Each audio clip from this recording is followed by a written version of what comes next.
Hello friends, welcome to my YouTube channel Vinal education. આજે આપણે ધોરણ 10 ગણિત સ્વાધ્યાય 2.1 કરવાના છે, બરાબર.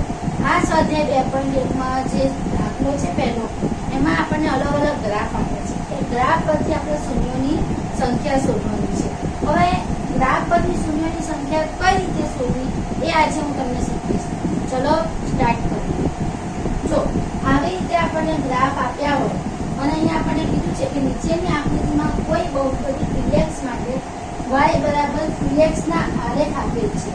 દરેક કિસ્સામાં px ના શૂન્યોની સંખ્યા શોધો. આપણને આલેખ છે, બરાબર.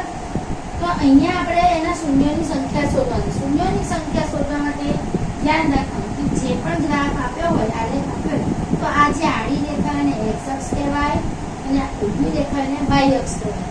હવે આપણે જે શૂન્યોની સંખ્યા શોધવી છે તો શું ધ્યાનમાં રાખવાનું કે જે પણ આ x અક્ષ છે એને કોઈ રેખા છેદે છે, છેદતી હોય તો કેટલા બિંદુમાં છેદે છે, તો એ એની શું કહેવાય, શૂન્યની સંખ્યા. હવે જો આ રેખા જે આપણને આપી છે એ y અક્ષ છે, ઊભી રેખા એને છેદે છે, પણ આ x અક્ષને છેદતી નથી. એટલે અહીંયા શૂન્યોની સંખ્યા કેટલી થઈ જાય, 0. શૂન્યોની સંખ્યા શોધવા માટે બસ આપણે આટલું જ જોવાનું છે કે x અક્ષ છે એને કોઈ પણ રેખા કેટલા બિંદુમાં છેદે છે, જેટલા બિંદુમાં છેદે એને એની શૂન્યોની સંખ્યા. અહીંયા એક પણ બિંદુમાં છેદતી નહીં. અહીંયા આ લીટીને એ રેખા આવતી નથી. હવે આ બીજામાં જુઓ કે અહીંયા શૂન્યોની સંખ્યા કેટલી થઈ જાય, તો આ જે x અક્ષ છે આડી રેખા, બરાબર, એને આ જે રેખા છે આ ગ્રાફ કેટલા બિંદુમાં છેદે છે, તો અહીંયા એક બિંદુમાં છેદે છે. કેટલી બિંદુમાં, એક બિંદુમાં. એટલે એના શૂન્યોની સંખ્યા કેટલી થઈ ગઈ, શૂન્યોની સંખ્યા બરાબર 1. ખબર પડી.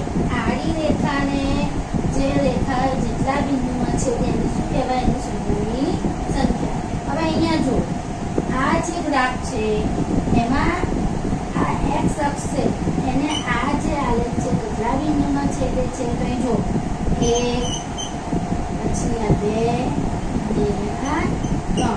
એના શૂન્યોની સંખ્યા કેટલી થઈ ગઈ,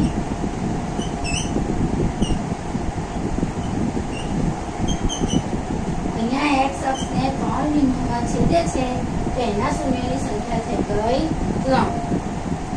પછી અહીંયા જો આ ગ્રાફમાં છે તો અહીંયા શૂન્યોની સંખ્યા કેટલી થાય, તો અહીંયા કેટલા બિંદુમાં છેદે છે, 1 અને 2. આડી રેખાને છેદે છે ને, બરાબર, 1 અને 2 છે. તો અહીંયા શૂન્યોની સંખ્યા થઈ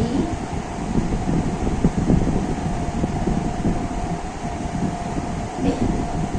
તો અહીંયા જો અહીંયા શૂન્યોની સંખ્યા કેટલી થશે, 1, 2, 3 અને 4. બરાબર. અહીંયા જે આપણે આલેખ કર્યો છે એ કેટલા બિંદુમાં છેદે છે, x અક્ષને જોવાનું ખાલી, 1, 2, 3, 4. તો અહીંયા શૂન્યોની સંખ્યા કેટલી થઈ,